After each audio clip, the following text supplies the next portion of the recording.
Serangan Rusia masih terus terjadi di Ukraina.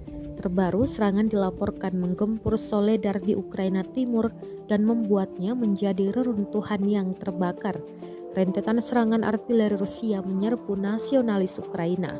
Rekamannya ramai beredar di Telegram pada Sabtu, 17 Desember 2022. Tampak kepulan asap dan ledakan besar terjadi di gedung yang diduga menjadi tempat bernaung pasukan Zelensky.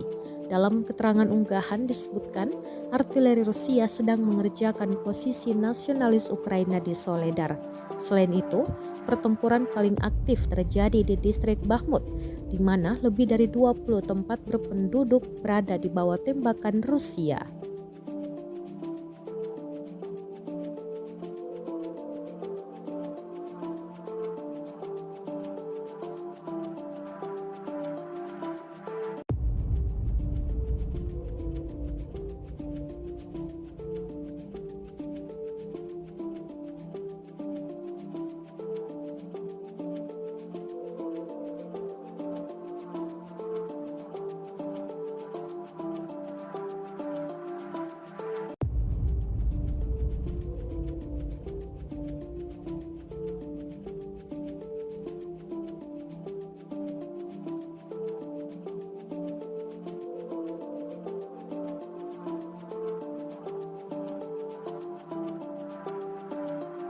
Terima kasih sudah nonton.